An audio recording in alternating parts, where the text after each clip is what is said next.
when I'm stuck inside you.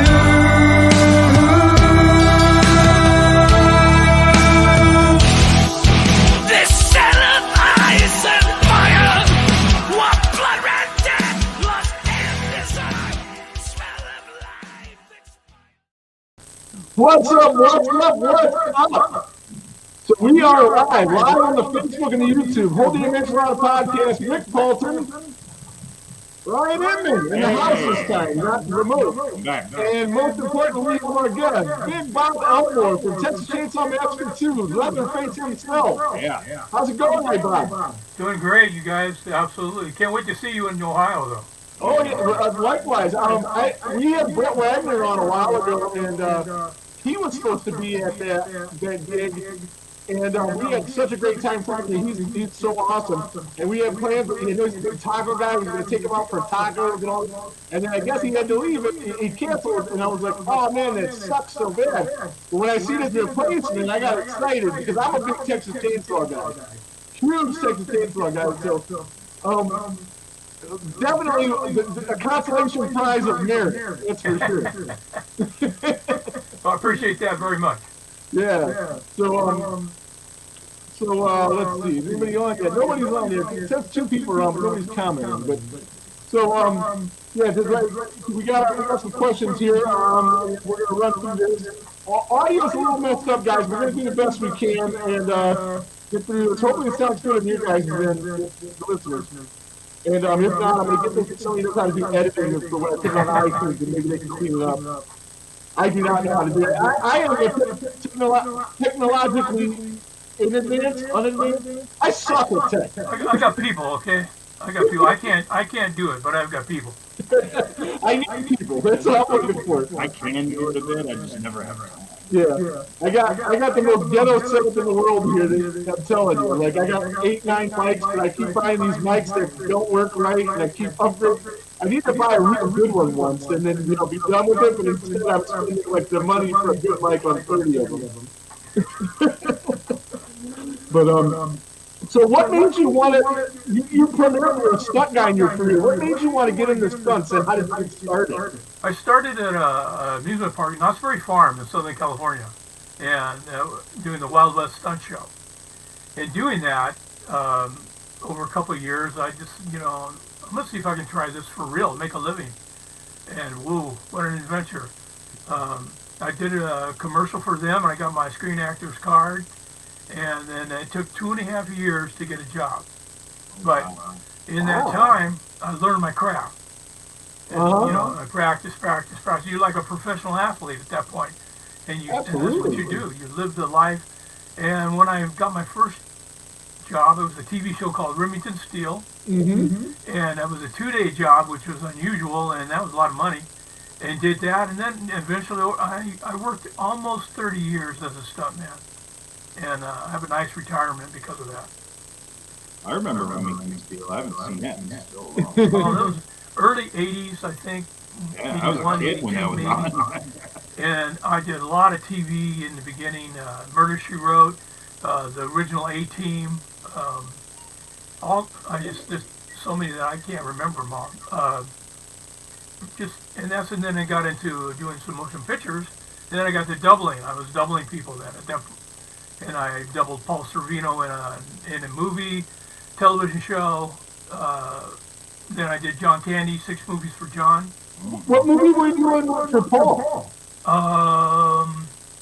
Let me think. Now it was with who was with it? Ted Danson was in it, and Howie Mandel was in it, and a few other people. And it was about a racehorse, and then it was a chase. Yeah, I know that.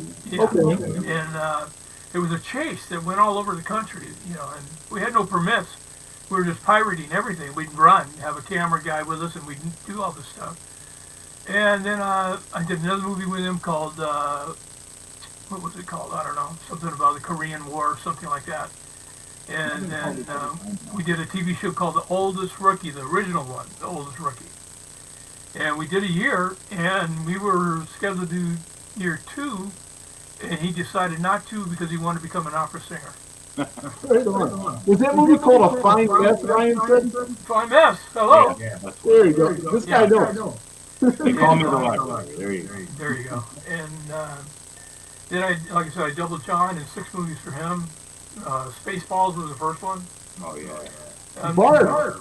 And then Who's Harry Crumb, Only the Lonely, Uncle Buck, Nothing But Trouble, Delirious, and something else. I don't remember. Not a I bad can't gig, remember all you the know. stuff. The double for John Candy is not a bad gig. You know, it's steady work. You know what? It was. He was a great guy, Yeah. and when you got into his inner circle, he was great, even better. Yeah. And then I got in his contract for 3 movies, which was very unusual at the time, and that was the ultimate thing for a stuntman, is to be in an actor's contract. That's And awesome. I just happened to be in, and it was great. Made a lot of money. Got a nice, like I said, I made a nice living for a long time. So Bob, you're not on your phone right now, right? No. What I'm going to do real quick, I'm going to leave this on here. I'm going to remove you from the thing. I'm going to call you on the phone and see if that sounds better. All right. All right? You have my number, Just right? leave this on, though, just in case that doesn't work out. All right. All right, guys, we're going to try something real quick to make this a little better. I got Bob's phone number, and at one time, if you guys remember, we had the guy from Chippewa on. Hello. Hey, what's up, man? Give me 2 seconds. We're going to try this and see if this sounds better. I'm going to turn on this little Bluetooth speaker. We're working. All right, now I'm going to remove it from here because now it's going to echo like crazy with everybody everywhere. Okay. How's this? Guys, does this sound better in the comments? A lot of echo. A lot of echo. So you think we were better off the other way? Probably better before. All right. Ryan says we're better up before, so we're gonna put you back up and just hang up there. All right. That's better. We tried. Some bitch hung up on me. No, yeah, you're okay. So, all right. So, Dick Warlock got his start pretty similarly to you. Working in Let's talk about Dick Warlock. Let's talk about Dick Warlock real quick. Okay, we will. He was in the Stuntless Association, and we were always hanging around doing stuff for them. And he asked me, he goes, "Hey, I got a big guy. I need to double. Would you come down to Warner Brothers or Sony Studios?" And I said, "Sure." So I went down, and they wanted me to do a run through something forward roll, and come up, and I did. And he goes, "Okay, I want you to come here on Monday, and we're going to get you set up." That was for Spaceballs. Oh wow. Oh, That started it right there, yeah. Cool. Yeah, that's awesome. And yeah, he had a gig where he was contracted to do Kurt Russell. Yeah. He worked with Kurt Russell for a long time. Yeah. And then John Casino hooked up with Kurt Russell for a long time after that. By virtue of the Kurt Russell, I worked with John Carpenter. Right. Oh, no, yeah, definitely. That's probably what got him the original gig, because Halloween 2 was after Kurt Russell was already written. Right. Yep. Yeah. Because the thing was before Halloween 2, right? This guy knows a lot of stuff. Man. Yeah, he's smart. This guy. Might keep him around. So how long did it take to get into the makeup for Bart, since we already brought that about? Oh, that was a couple hours for me and 3 hours for him, for John. Oh, I freaking love that movie. Man, we were identical at that point. I had people talking to me like they knew I was, they thought I was John Candy. And I had to stop them. I go, whoa, no more information, because that's not him. No, this is me. He's in there. Right on. Could have made some extra cash on the side and signed an autograph. So did you grow up a fan of horror, and what were your favorites if you did? I was old school Universal. Wolfman, Dracula, Frankenstein, all that when I was growing up. And so that's what I was used to, and that's what I was geared to. But then I saw The Exorcist, and it scared the crap out of me. I mean, it really scared me. That one was. So that's my daughter's second favorite horror movie. She likes that and Psycho. Yeah. But she won't watch your movie. Well, She's what, 10, 11? 11. She doesn't like real violent, gory stuff, but she likes the psychological, old school horror a lot better. Right. Yeah, Texas Chainsaw was called Ricky. Yeah, Ricky. My son, he was like 9. We got the gig and we were rehearsing here in California for the truck scene. Okay. And I never heard of Chainsaw Massacre before that. And we went and rented the VHS tape. That's how long ago it was. Mm-hmm. And I watched it. I said, "This is unbelievable." I'm just blown away by the first one. So Right on. it's great to be associated with that franchise. And Leatherface is an iconic horror character. Oh, he's definitely on the Mount Rushmore with the, with the Michael Myers, Jason Voorhees, Freddy Krueger. I think that's the Mount Rushmore. Those are the four. We have I have a picture of Mount Rushmore over here that You have it? we're Oh, going to okay. have a sign. Oh, yeah. And it's all four of them together. It's pretty cool. I'll have that at the show, and you can have one. Yeah, right on. Cool. Absolutely. So, Leatherface, Texas Chainsaw 2, let's ask, you ask a question. Go ahead. Think of something. I love that fourth one you have there. That's like, Oh, yeah. I got all these questions prepared, but they're in all kinds of weird order, so Yeah. jumping around. But do you think there should be a stunt Oscar? Oh, yeah. I do too. I've been talking about that for a while because you guys don't get to do what you guys are supposed to, you should get. And especially people like you and Steve Dash, because, I mean, you're not even credited as the role, and you guys both did like 95 to 98% of the character in the role. Absolutely. Absolutely. And I think that's kind of changed now for myself and for Steve also. Yeah. And the word is out on that, absolutely. But as far as an Oscar, there's so many guys that have been in the business that are no longer with us who created this field, the old guys who paved the way. And then technology-wise, we've advanced so much over the years. And not, some have been, I think they gave Hal Needham an honorary Oscar, and then a couple other guys got one. But it should be a category. It should be voted on by the Academy, yeah, the absolutely. Academy, and it's so different now. It's so hard to get into the field. It's so hard to find work. Excuse me, and to make a living. It's just horrendously hard to do. It's worse than being an actor. there's so, like God bless Academy Awards for like set decoration, but not for stunts. Yeah. And stunts are so important Oh, yeah. for the movie. Where would we be without it? How do you make those movies without that? Yeah, And back when I was working, it's all practical. That means if you got hit, you got hit. yeah.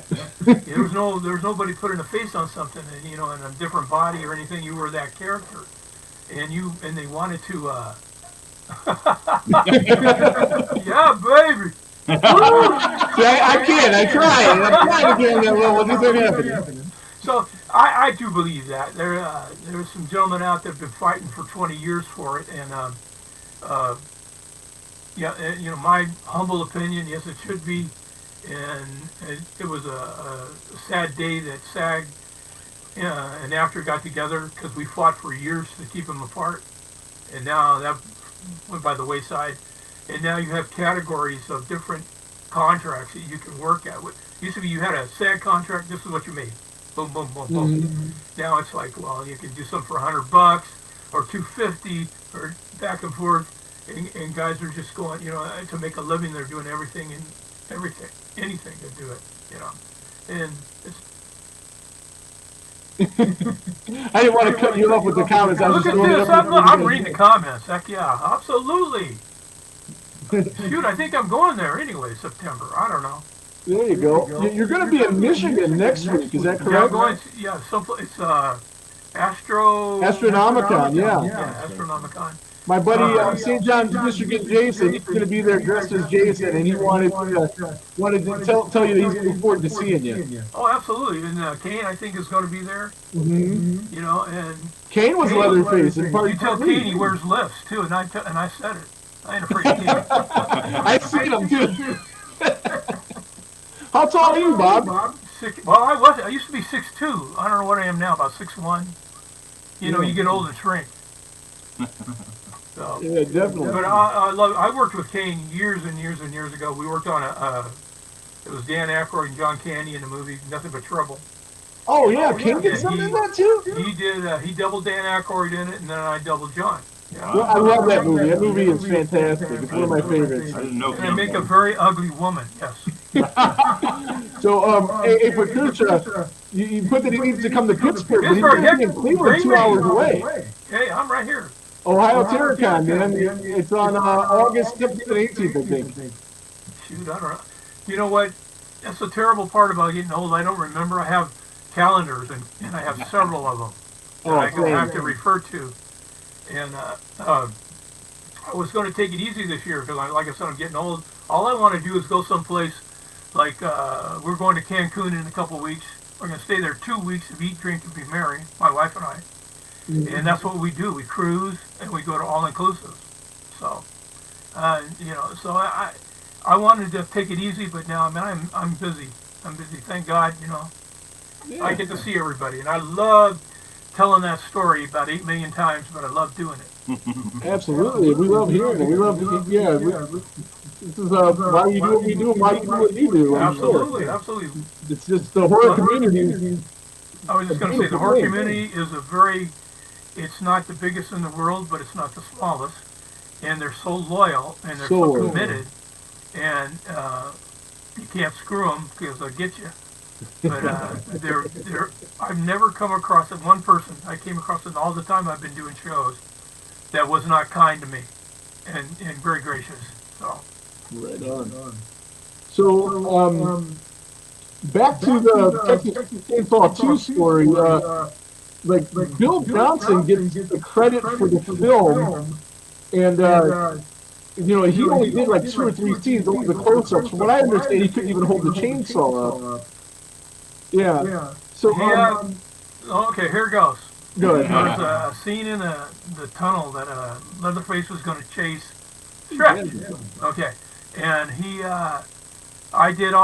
did a pop out, hit a light, had to do it 10 times, thing over the head. Oh my God, I hated that.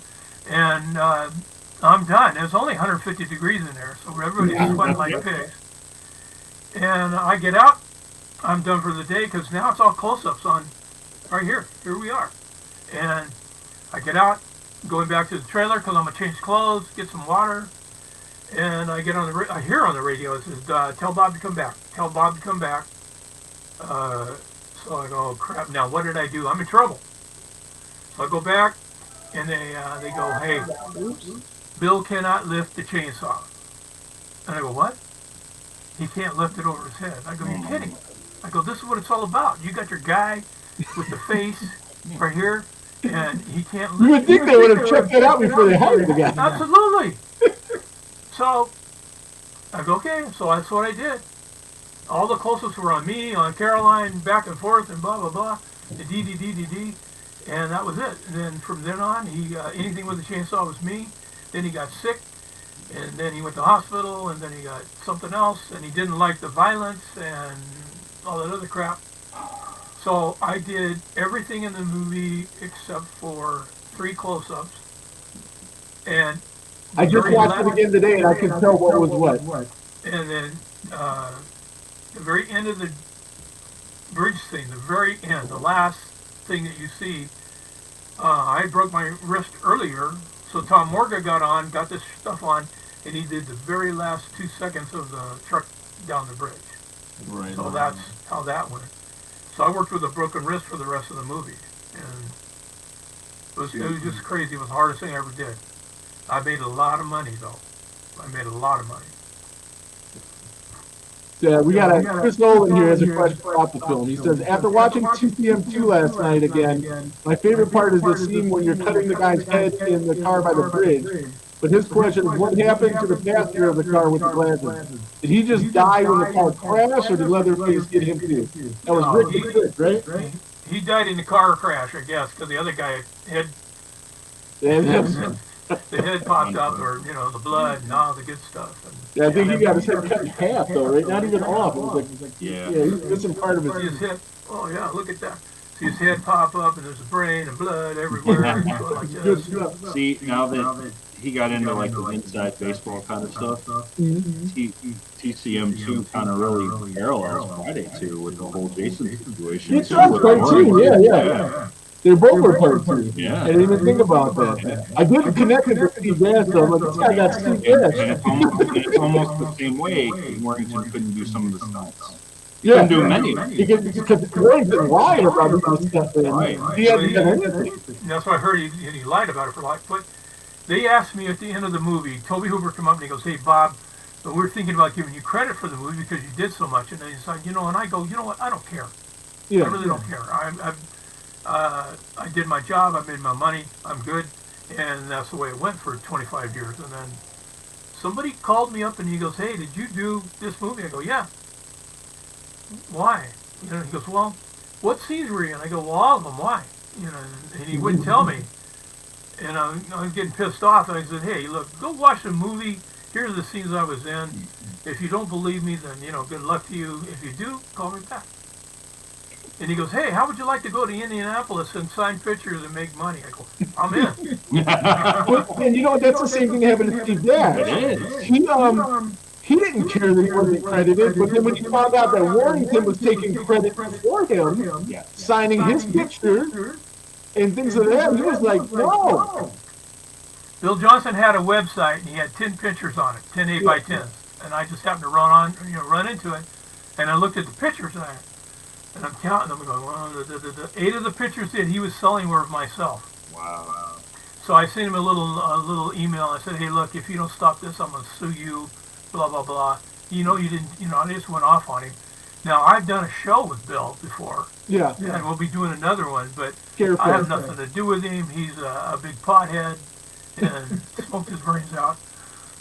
Excuse me. And, so good. I mean, God bless him. Good luck to everybody. I don't care. Yeah. But I know what I did, and if you watch the movie, you'll see it. Yeah, I did. I was paying better attention. I watched it yesterday and today, and I could tell what was him and what was you usually. See, this is still even more so now. It's so paralleling Friday the 13th part. Well, then he was sick or something, and I had to do the thing with Caroline where I put the face on her. Yeah. And take Some the most cowboy memorable hat. scenes. And this is all improv crap and I'm not an actor, and I'm just doing stuff. And I put the hat on her, get up, and I start spinning her around. And I played him as that was the most Leatherface scene in the movie, if you ask me. And to do that, and it was like I wanted to be as very muscular about everything. I wanted strong, everything to portray that.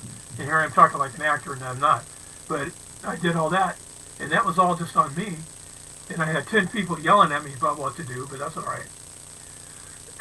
And then inside of the radio station, Toby Hooper's up in the catwalk up here, and he's yelling, and he yells, and he's yelling, and this, and Bob, blah, blah, blah. And then this one part, and I go, "Well, what do you want me to do?" He goes, "Well, act like you're fucking her. That's what I want." "Okay, I got it. Gotcha, I got that. Yeah, okay." So which brings me to a question. Do you have an 8x10 of that you sell? Oh, yeah. Good, because I want to get Caroline to sign it as well. I do already have your autograph on the wall over there, but I want to get some different stuff. Like I want to get Absolutely. that Mount Rushmore thing, and I want to do that 8x10. Whatever you need. You got to remind me who you are. Because we will. Somebody comes up to me and goes, "Hey," I go, "No, I don't." BK, know somebody who's not getting tattooed in the background. We're having a little bit of technical difficulties tonight, but we're toughing it out, buddy. He says he's having to feel it. There's someone getting tattooed in the background. Right on. So Chris had another question. He says, how was it working with Dennis Hopper? Oh, Dennis was still doing drugs at the time. Yeah. And but he was just a gentleman, charming, so nice to everybody. But him and Toby would get messed up every lunch, every lunch break. They go into Toby's trailer and smoke some ungodly whatever they're smoking. And you've seen the thing where a door opens up and all the smoke just barrels out. Like, geez, every you know, time, every lunch, and we'd have to walk by it, and it's this ungodly smell. And they'd be hired, and Dennis left one time. They had to go find him. He was playing golf with Willie Nelson Oh my goodness. in Austin, because Willie at the time had a golf course. And he would go play golf and not tell anybody. He'd just go. They had to go find him, bring him back. Oh, it was hilarious. All the stuff that was going on. I don't know if my timeline is 100% here, but this is like right around the time Dennis Hopper's coming right off of Blue Velvet. Blue Velvet was after. It was after. Right after. And I only know that because I do my research and heard you talking about it. But he got cleaned. Uh, And I did run into him years later. He was in Venice, California, and I just happened to be there doing something, and I was there, and I saw them. Somebody was filming, and I went over, and I saw him, and I walked up to him, and I go, "Do you remember me?" He goes, "Oh my God. Do you remember that movie?" I go, "Yeah, I remember it, yeah." And he was directing Colors with Sean Penn. Yeah, he directed that one. He was a great I director. didn't know he directed that until I heard you talking about it. Yeah. I like that movie. Yeah, and so he did that, and unfortunately, he passed away a couple of years ago. But he was so nice. So nothing but good things about him. Yeah. Absolutely. So And I wouldn't say any of this other stuff if he was alive. I don't talk about live people. He's no longer with us.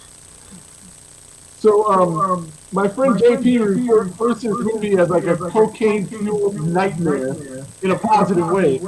Was there a ton of cocaine done on the set of this film? To the best of your knowledge. I don't know, not to my knowledge, but probably. Oh my God. It certainly It had to seems be. like it. Yeah. They were all crazy. The Tom Savini crew, which were these great guys, they were nuttier than fruitcakes. And I just happened to run into them. They worked on another epic movie that I did called Dr. Giggles. Okay. And I doubled what's his name, Paul Drake, and on that one. And they were there doing the makeup. So it was like old home week with them. We had a good time there. That was done, I think, up in Portland or someplace, and that was fun. Yeah, Savini's awesome. He's definitely one of the best at what he does. oh yeah. He gets a bad rap at these conventions, but I met him and I had a great time with him. I thought he was awesome. Absolutely. I see him every once in a while, and oh Bob. Yeah. See, I like that cocaine question too, because not I like cocaine, I don't.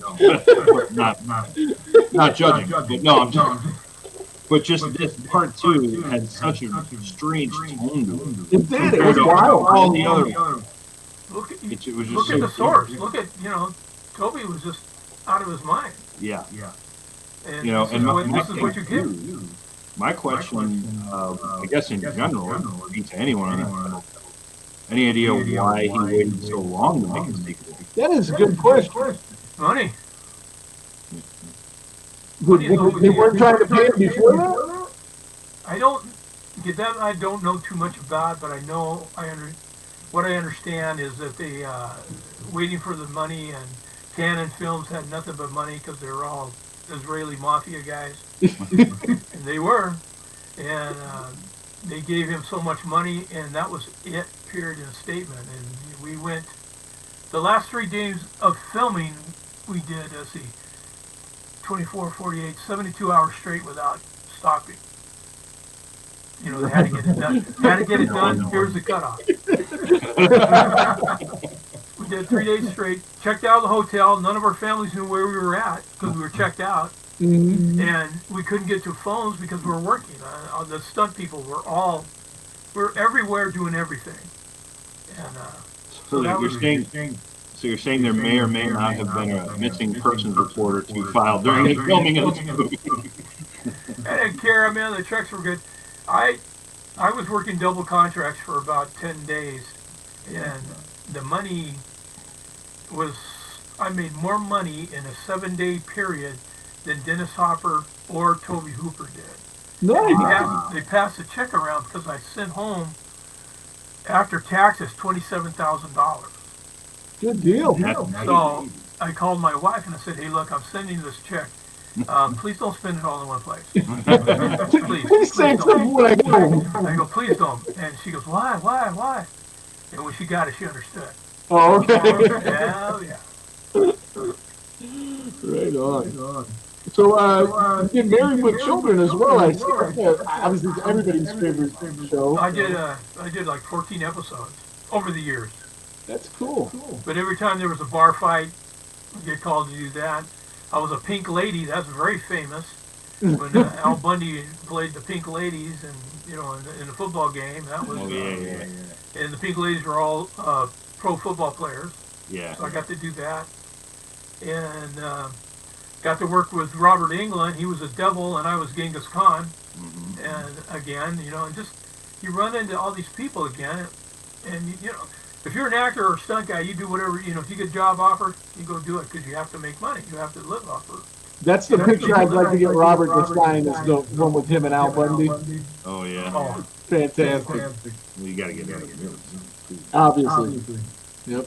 So Chris, he's our Texas Chainsaw Massacre guy. He's a big Texas guy. He's in the comments making questions. So he's got, what was your first favorite TCM after part 2? And if you had to pick one, who do you think has played the best Leatherface? And I'm going to go on a limb, and I'm going to go besides Gunner. Oh, I'm going to say Gunner, period. Everybody's going to say Gunner. So that's why I say besides Gunner. You just have to. Anything after that was completely different. The rest of them, I'm not, I don't know how everybody feels about what I did. That's what I did. There you go. We loved it. And then 3, R.A. was, whatever he did, and then so on and so forth. And, R.A. Mihailov was really good in 3. He was good. You were really good. Those 4, I think, were probably, if you want to go 1, 2, 3, 4, that's probably what it would be. 1, 2, 3, 4. I agree. Something like that. Starting with you and going down. No, I met the guy that did what was that the thing did on for Netflix or something. Yeah, he's gonna be on he's gonna be at Scarefest. And I told him, I said, look, dude, I go, that was the worst movie I've ever seen in my life. I go, that was worse. That was terrible, except for the very last scene when he cut the lady's head off. I go, that was it. Wasn't it great? Nobody in horror ever deserved to die more than her. Yeah, and I go, that was fantastic. And when you finally got her, and then the Tesla keeps driving.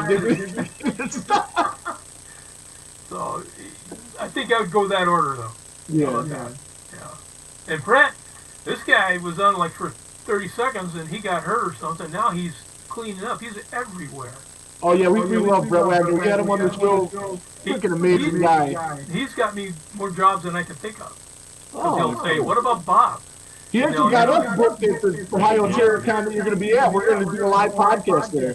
If you're around, come in. We'll talk to you in person live. No, absolutely. You know what? Absolutely. And I think I'm going to be next to him or close to him. And if we are, we'll both. Well, Brett won't be at the Ohio Terror Con. Oh no. He's going to.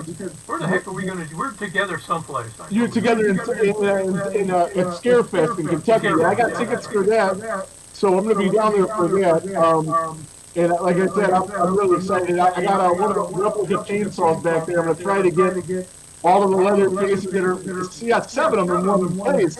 If you got it, and there, I would get it. If I were you, yes, get them all because, we're getting old. Everybody's, we'll start croaking here pretty soon. And then that's it. Well, Ted White lived there. He was a Jason. Ted White. Love Ted White. 97. You cannot believe the work that man did. Oh, yeah. We're big Ted White fans. Yeah. He was unbelievable. And a gentleman. He was a gentleman. He was. It's a big Texas gentleman. He wore a shirt and tie and a jacket. And I did my first show with him, and I was sat right next to him, and we had a long conversation because he was a stuntman at one time. I did stunts, and we talked about that a lot and all that. And then he would say, "Okay, Bob, it's time to go get a cocktail." Okay, let's go. Boom. Did you ever hear the story about when he almost fought Lou Ferrigno? Oh, no. so Lou Ferrigno is at a con with Ted White. This is in Ted White's book, so it's verifiable. And Lou's line and his people are kind of going over into Ted White's table. And he's like, "Hey, partner, I paid for my table. Can you keep your guys out of it?" And it goes back and forth. He's cool first, like very gentlemanly. But after a while, he gets mad, and he's ready to throw down with the Incredible Hulk. You know what? I think I'd take Ted White on that one. Yeah. Even in his 80s, I would. Even yes, I wouldn't mess with him. No. So, Bill Wolf, you said, weren't you and Brett Wagner at Northern Crypt last year? Shoot, I don't know. Probably. That's the one in New Mexico. Did you do a con in New Mexico last year? No, I don't think so. He says no, but he might be there this year, Bill. Yeah, I think I did. Oh, actually, he says yes, he did. I'm sure they all blend together. Please don't ask me questions about what happened because I don't know. I just know what I'm doing right now. I'm talking to you guys. That's great. Yeah, we appreciate it for sure. Did we get all of our questions out here? So when was your first con that you did, and what was your thought process going into it? Was that the Indianapolis one? Yeah. And I had no clue. I had no, they brought me in, and I had pictures and stuff, and they gave me, and I didn't know what to do, and I made so much money. Yeah. It was unbelievable. I mean, You probably went into that with like zero expectations. None. I'm going, heck, I get a free trip. Yeah. I get per diem. Shoot, I can't even spend the per diem. And the gentleman come up the very first thing, and he goes, the guy that brought me in, he goes, we have a private signing if you'd like to do it. The guy's got like 74 pieces. I go, oh, what do I do? He goes, well, usually, they charge less money, and I said, set whatever you want. I have no clue. And I walked out, $740 cash even before the show started. Nice. And at the end of the day, I took home over $7,000. Wow. Yeah, some of these guys are getting pretty ridiculous with the price point of these things, I think. You don't want to bring that up because that pisses me off so bad. I can't. I'm going to get in trouble for it because I don't believe it. Well, I don't want you to get in trouble, but I don't care. I'm take care of myself, believe it or not. Yeah. I can. I'm not afraid of anybody except for my wife. And I don't think anybody on God's good green earth is worth $100 for a signature. I Nobody. agree. Not even Robert England. No. Some might be worth 100, but I think that's probably Last top. question. And then they went to the combo. Yeah, that's I go, you got to be kidding me on that. So for me only, this is my deal. I charge $30 for a signature on a picture that I provide. And if you want to take a picture, let's take 1,000 pictures. I don't care. Yeah. Hell yeah. That's how I will. Yeah. Oh. Yeah, that's cool. Are And you I had to on- raise it because I had to raise it. I was 25 for years and years and years, and then I was getting so much flack about it, so I raised it to 30. And that was, that's still a good deal. You got guys, I mean, like Robert's like $200 or $300. In the You line. have to pay to get there. You have to pay to get into the con. Usually got to pay for a hotel and gas, and then you have to pay for your food. Then you get I'm gonna get a VIP. Well, that doesn't hardly get you anything anymore either. Mm-hmm. So there's tons of money put out by these people, and they still have to wait in line. And sometimes they don't do. Now there's actors who will wait until they sign for everybody, which I think is great. That is great. But they're walking away with just tons of dough. Hell yeah. But that's theirs. That's mine. Everybody does what they do. Right on. Well, Bob, you know what? We're gonna go ahead and wrap this up. We got 40 minutes in with our technical difficulties. I appreciate you checking this out. And Thank you guys so much. We're gonna be live at the Ohio Terracon doing a live podcast. And if you're floating around and you got a break in your action, come over and we'll talk on there a little bit. I will definitely make time to go do that. I swear, I will. We appreciate We're it. actually going to be doing a live show. Yeah, that's what I was talking about, the live show. Yeah, absolutely. Well, come on, heck yeah. Awesome. And then we'll have like live pics there and stuff, so it should be good. All right. Absolutely. Anyway, Thank you guys so much. I really appreciate it. brother. Thank you so much again. And we Yeah, appreciate absolutely. it. Thank All you right, for we'll see you in helping me August, with all my man. stuff. All right. Take it easy, Bob. All right, thank you guys. Mm-hmm. Okay, wow. All right, now we sound good, right? Yeah. Sorry, guys. Bob was having a little problems with his microphone, but he stuck it out and toughed it out, and you guys toughed it out with us. We got all of our questions in, and I think it went pretty good considering. He was a great guy to talk to, and he's going to be at Ohio Terracon in August 17th and 18th with we're going to be there. We're going to be there doing a live podcast. He said he's going to come on for a second there. So we'll re-ask some of these questions, come up with some new ones, and get some better audio out of it. And it should be awesome. And let's see. Bill says, hopefully you can make it to New Mexico. My wife is going to make a wreath with the Chop Top mask and Bill Mosley, Caroline Williams to sign it and hopefully get your autograph too. I think he did say he's going to be there this year. He has been there. He was there last year. And I think in the beginning, you might not have been on yet, but he said in the beginning, I think he said he's going to be there. I don't remember if he mentioned that one. Okay, but maybe he is. Hopefully he is. That would be sweet. Yeah, to get those three, the biggest names. I mean, obviously you can't get Dennis anymore. No, those are the next three names you'd want for a Texas 2. Sure. But I got to say this too while we're still on the point before we meander off into whatever. Mm-hmm. We're predominantly like Friday the 13th guys, but I got to say, every Texas Chainsaw Massacre guest we've had has been so friendly and so cool. We've only had technically one Friday guest. You weren't on the show for that. We had Vincent. And he was also Vincent. Vincent. Yeah, he does count. He absolutely counts. I wasn't thinking he was awesome, and well, Bobby Heckman too, but he counts. Yeah, he counts too. No, but yeah, so they've all been great for sure. It's my second favorite franchise, and Charles says digging the stadium echo effects. I don't know if I read that already. Yeah, man, I think I figured out what the problem was. He didn't have earphones on, so he had audio on going back through his mic. That's probably it. Guys, sorry. I just figured it out 42 minutes in. If I would have figured that out 2 minutes in, I could have probably got Bob to fix that, and we probably wouldn't have had to suffer through the audio issues. But I hope everybody got to hear him at least decent. I hope it didn't drive him as crazy as it was driving me or any of you guys. But that was really cool for him to come on. And Ohio Terracon, he's going to be there. We're going to be there. Who's some other people that are going to be there? The Toxic Avenger. The Toxic Avenger cast. There's like 5 of them. Yeah. They're going to be screening the Toxic Avenger. And it was Night of Demons. Bunch of those guys. That's it. Night of Demons. We're going to be doing. Was he a stuntman in Nightmare on Elm Street? Oh my God. Mm-hmm. I can't remember the guy's name. But hold that thought. I think if you know somebody else that was going to be on there. He was in multiple. Yeah, he's been in a lot of stuff. He's going to be on with us. So tons of guests and tons of vendors, tons of things. It's going to be fun. It's going to be like the first decent-sized con in Cleveland. Yeah. I mean, there's been a few others that have been smaller. This is going to be like a full-blown con. We got vendors. We got panels.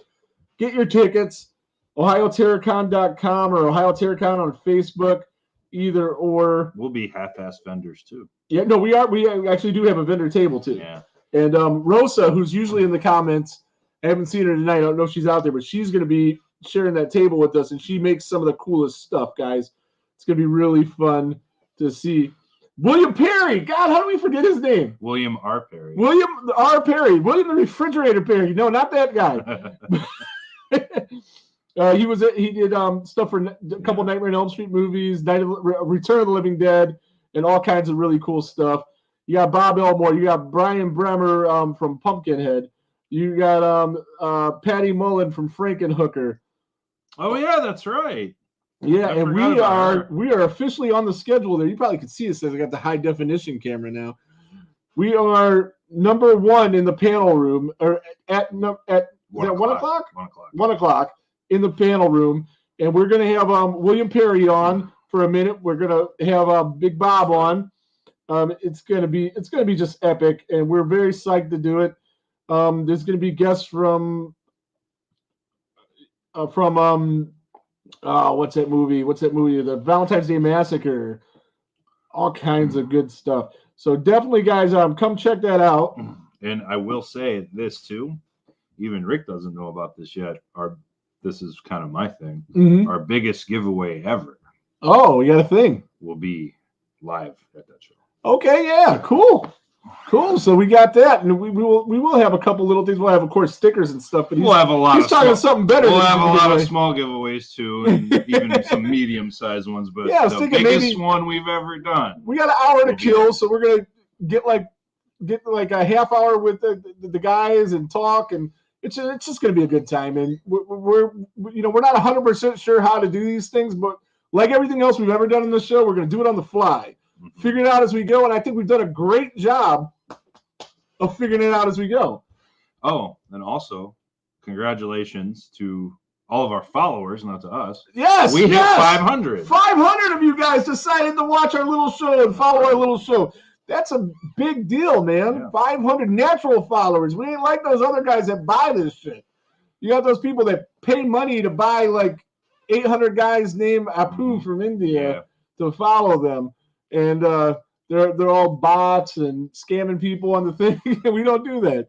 Yeah, so it's good stuff. Thanks, Bill. And I gotta say, it even felt more organic, as it were, because I saw who the 500th follower was. I'm like, Rick, do you know this person? He goes, nope. I'm like, I don't know him either. One of you guys told a friend to tell a friend, and we got some more people that we didn't know, and that's great. We appreciate it. Keep spreading the word about the podcast. It's growing into something bigger and bigger every week. We're getting big guests. I mean, see this. I would have never thought it would have got as big as it was in 6 months' time. This person that was our 500th follower, I won't say their name for protect their privacy. I figure they either found us naturally, or they have severe OCD and saw we had 499 and had to hit like to make it a round number. That was bothering me too. To be one honest, or the other. That was bothering me when we had 499. I was like, we got to get a 500 guy here. We got to get a 500 guy here because this is just, we can't do it. So it's good stuff. So Charles says, great show last night, guys. He's talking about the wrestling version of the horror. We're not on the Horror Shed podcast. That's our friends. The Whole Damn Enchilada podcast, the wrestling version. We can all get together and live watch some cage matches. Yeah, we can do that, man. We bring you on too, and we'll talk about it. But that's something I'm doing with my nephew and my son. It comes out on Wednesdays at 8. And just like this, it's starting slow. We're picking it up, and we really don't know what we're doing, getting more stuff together. I got a better camera now. I don't know if you guys can tell, but you can see, let's see around the room. We can look around. Yeah, you can actually read the stuff in the background. So it's pretty cool. And then we got, just in case he's here, we got St. John's, Michigan Jason hanging up over there. He is over there. Right there. Somewhere over there. Right there. Yep. There he is. I see it. He did that. And I will say this, and this is in advance. I don't know how long it's going to take, but I have faith it'll eventually get there.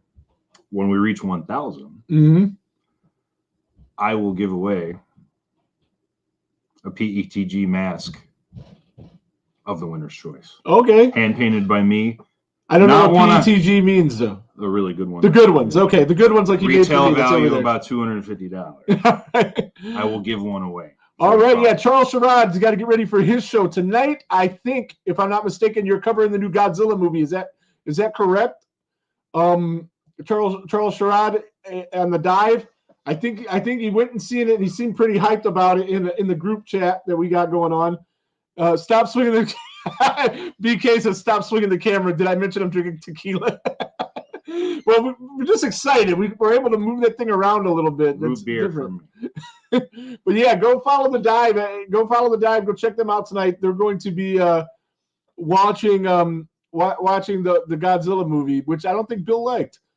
I liked it. To me, it was I don't know if any of you guys have seen it. The brand new one? No. It's not minus one is an Oscar-worthy movie, 100%.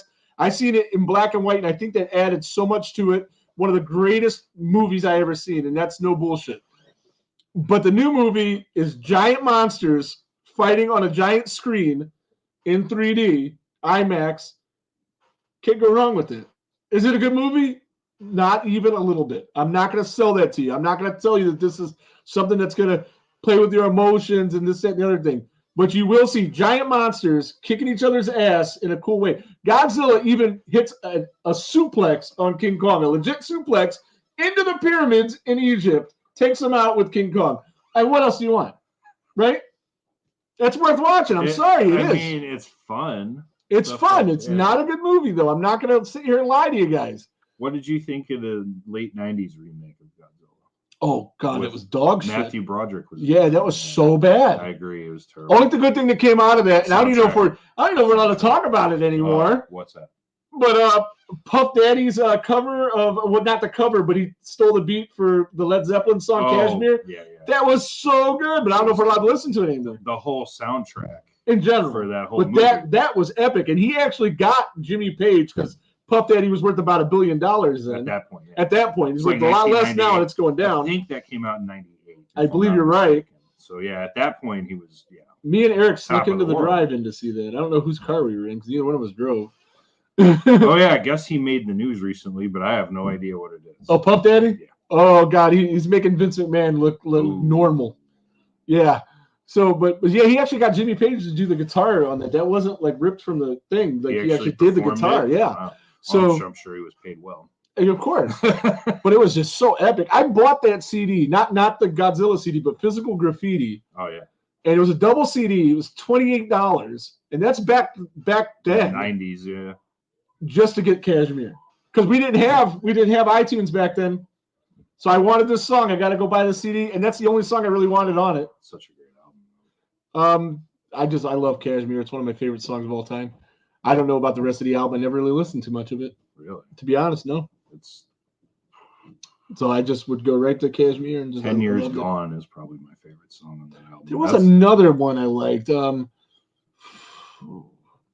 know, like a mellow, slow song. Yeah. Oh well, can't think of it. That album's loaded. So every Led Zeppelin album's loaded, though, really. It's Led Zeppelin, right? Yeah. Right on. So, that was it. Yeah. Let's see, what do we got? Stairway to Heaven. Stairway to Heaven wasn't on that album. That's on though. volume 4. Led Zeppelin 4. Yeah. Zos- I always do that too. Well, I was listening to Not just you. I was listening to Black Sabbath in the car on the way here, so volume 4 is like stuck Right in on. my head. Are you a Ronnie James Dio Black Sabbath guy? I like Dio's Black Sabbath, but I'm way more of an Ozzy guy. Right on. The OG stuff. And really the first 6 albums with him. The last 2 albums, even with him, it's kind of... With Dio? No, with Ozzy. even Ozzy the did last- 8 albums with? Yeah. Oh wow! I thought Dio did like more than him. No. Oh wow! I didn't know that. Okay. No. Up to Sabotage was cool, and then they did Never Say Die and like another, and those... Yeah, Stairway's amazing. Like I always think of Stairway though. I always think of Wayne's World. He goes to play it. No Stairway. No Stairway to Heaven. Yeah. That should be in every guitar store. Yeah, it's overplayed to death, but it's still a great. But song. look what that movie did. It made Bohemian Rhapsody like Number one. But it made it so overplayed for the next 30 years too, though. Yeah, It was a revitalized Queen. it's good stuff. I wasn't mad about that. They probably, in the end, that band probably made just as much, if not more, money from royalties from the regaining popularity from having that song appear in that movie in such a big spot, Quite possible. and then through the years, than they did in their original run. So since we're on the HD camera, you can see my shirt. Isn't this freaking awesome? We got Angelo Mariano art. This is available exclusively at deathcursesociety.com. I was the first one to order one. I got this days after ordering it. Here, let me sign Warrington. But yeah, you can get this from them. It's really cool. Angelo's an amazing artist. I actually got a piece from him. It's not here yet because it's not finished yet. I posted it on the page. It's a really cool, sickening looking zombie from the movie Zombie. Got a funny story about that too. So I seen the picture since he's been working on it, and it just called to me. I was like, I need this picture. So I was planning on trying to work out a deal for it, and then I'm sitting here, nothing to watch, and I know Zigzag from Death Curse Society, really big into Lucio Fulci, and I never really have seen any of his stuff. So I was like, Zombies on Shudder, I'm gonna watch it. Fucking loved it, number one. Yeah. But number two, that zombie that he's painting is in the damn movie. I'm like, this is crazy. This is awesome. So I was texting Zigzag about that, and he was like, this is the first time you ever seen Zombie 2. And he wrote Zombie, Zombi 2, right? Are you familiar with Lucio Fulci? Do you know what I'm talking about? Okay. So I'm like, no, dude, I watched the original. I didn't watch the sequel. And he goes, no, dude, it's the same title. It's just called Zombie 2 some places and Zombie other places. Now that ties into this funny story. Grab those 2 DVDs right there. All right. Oh yeah. Just grab it. So So I'm at the Exchange. If you're in Cleveland, you know what the Exchange is. It's they sell used DVDs. It used to be just records because it used to be called the Record Exchange, and they started selling CDs and games. They changed the name to CD Game Exchange. Now they'll sell you just about anything. They'll sell you their sister if you got the right money. So I'm there. This is before I talked to Zig, and I'm looking through the DVDs and everything, and I just watched Zombie, and I love it. And I see a DVD that says Zombie 2, and it was $5. And I'm like, that's probably, you ever see those Bruce Lee movies where it's Bruce Lee with an L-I instead of L-E-E? And it's not really Bruce, but it's a guy that looks like him doing some bootleg Kung Fu movies. Like Bruno San Martino. Exactly. the Jack Pepper, right? Wasn't it Jack Pepper? So I seen it there, and I thought it was a bootleg movie. And I'm not going to get that, so I passed on it. So I'm talking to Zig, and he tells me this whole Zombie 2 story, and I'm like, you're not going to believe this shit, dude. I was at the thing. They had it for $5. I didn't know that it was the same movie. I would have loved to have bought it. It was only $5. But instead of spending my $5 on that, and those of you in the comments that watch Death Curse Society are going to laugh, I got this. I got this for my $5. Can you believe it? Can you believe it? I got it because I never seen it, and I got to see if it's as bad as Zig says it is, which I'm sure it is. But I have to see it because they're going to be reviewing it on Death Curse Society on Monday. They're going to talk about both of the films. They're actually going to review. They're going to do a battle, like both of them. So I did pick them up both. I didn't have The Fog, but I have seen The Fog multiple times. Movie's awesome. And it's a DVD. I'm going to upgrade to a Blu-ray when they got a good price on one. They have one for $30. I'm not paying $30. That movie is awesome. So somebody, some friend of mine that hasn't seen The Fog will get that tossed to him because that's what I do with my DVDs and CDs that I no longer listen to or watch, or if I upgrade them. But oh yeah. Bill says, "Oh my God, really? It sucks so bad." And I gotta know because I gotta have a frame of reference when I'm commenting on the show because Death Curse Society is they are must watch destination viewing for me. I do not miss a show. They're right at 8, and since the beginning of it, there's been this whole if something sucks, and then he brings up The Fog and goes absolutely crazy. We turned it into a bit on this show. If somebody says something sucks, or they hate something, do you hate it as bad as Zigzag hates The Fog? And the answer is usually no. So, with one exception. I'm so excited. I'm so excited to be able to come full circle with this Fog thing. But it was the funniest thing, that conversation, just that organic conversation. Like, I know this is one of your favorite movies that I passed on to get your least favorite movie. Why did he even agree to review it? Good content, I imagine. It's got to be good content. I'm excited. He is not excited to do it. I'm excited to watch now. Yeah. So maybe that's why. Night Swim and Black Christmas. Are those both worse than The Fog? And I hope you're not talking about the 1970 whatever. He's talking about the remake of Black Christmas. He's got it. Because it's fucking Z. Yeah, you got to be talking about one of those remakes. I heard the first remake was good. I heard the Black Xmas is the one you really got to watch out for. I've seen the original. I've never seen any of the remakes of that. What was that, 72, 73, 70? 74. It's before 74 because Texas Chainsaw 74. 72. I know Texas Chainsaw was first. I mean, it wasn't first. A lot of people think it was first, but Black Christmas was actually even before that. Yeah. But wow, that movie's legit 50 years old. Wow. Yeah, it's good. Is Margot Kidder still alive? I believe so. Yeah, the old one was amazing. When I started watching Carpenter movies. A lot of them I've seen before when we started to talk about doing the Carpenter v. Craven deal, and that week, I watched The Thing for the first time. I had seen The Fog before, but I didn't remember it. I think I rewatched They Live, but I've seen that a bunch of times. We've seen it in the theater. Yeah, so cool. And but I called him after each one of those. I'm like, yeah, I'm fucking losing this fucking battle. I'm fucked. I can't. I thought Wes Craven was a lot better. He is great. He is great. He's not Carpenter. Here's the thing, though. I had The Secret Weapon, regardless. Because even if the movies themselves, direction was equal, John Carpenter did all his music too. Yeah, It's the fucking great equalizer. yeah, absolutely. It's like ace up the sleeve, you know. See, and with Carpenter, the first thing you think of is Halloween. Most people. Yeah. And it's nowhere near his best film. I don't think it's even close. I think everyone I named tonight is better. Every single movie I named tonight, I like Christine better. No.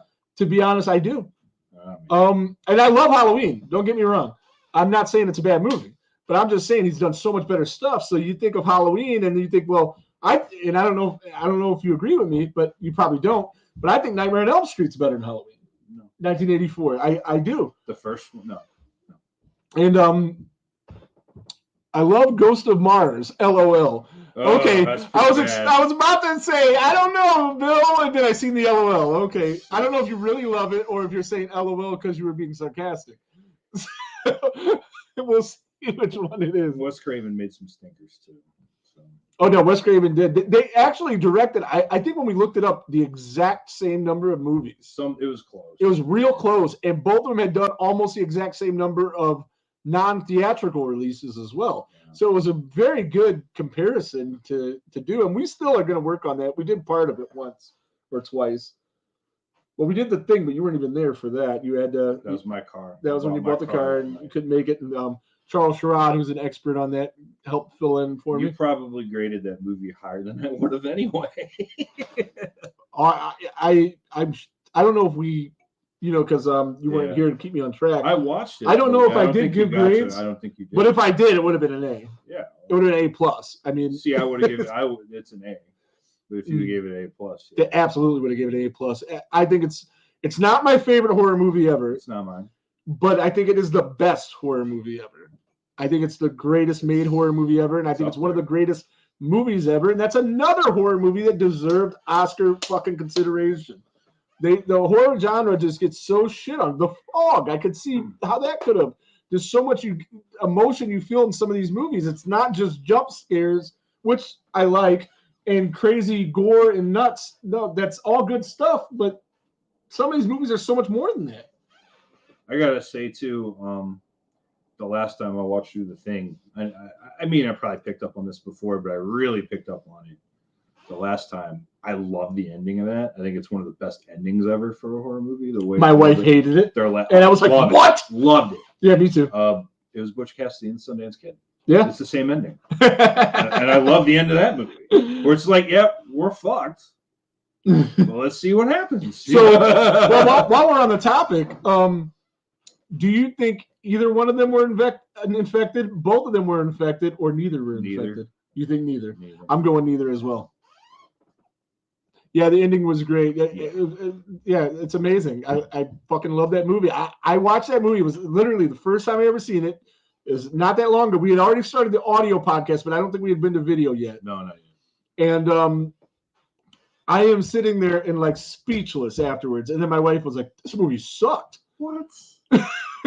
But you gotta understand the kind of stuff. Can't take her anyway.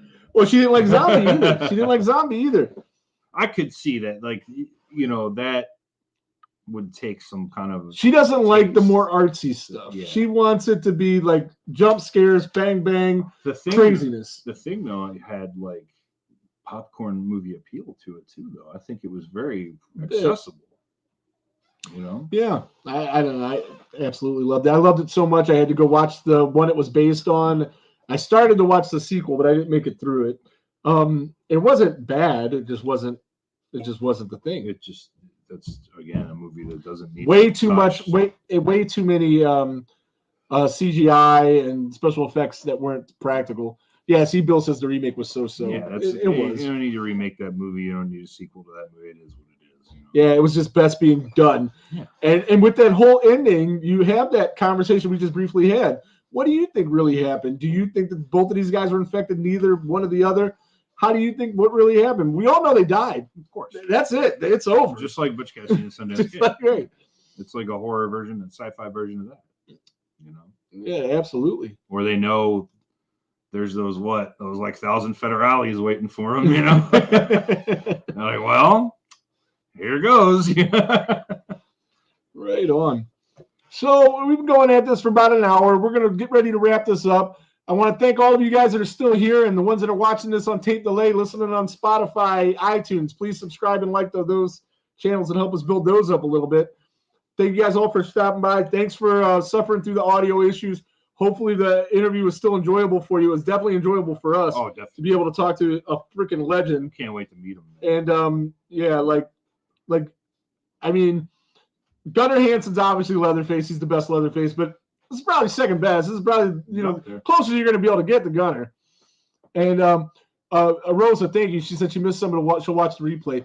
Yeah, our interview with Bob had some technical difficulties, so it's a little bit hard to hear with the audio, but it's real good content. He was a real good sport about it. I was going to bust his chops because he was having trouble getting in, and I was going to bust his chops like, I had 80-year-old motherfuckers figure this out, man. So it all goes back to John Dugan because he was able to do that shit pretty much no problem, and he's freaking 80. Well, he's not quite 80 yet. But he's because he was younger than Danziger. Yeah, he's 80. Yeah, he's 80. Disco Stew. Disco Stew, baby. I'm gonna get a Disco Stew thing and have him sign it. It's gonna be great, and he'll love that. But yeah, we're gonna wrap this up.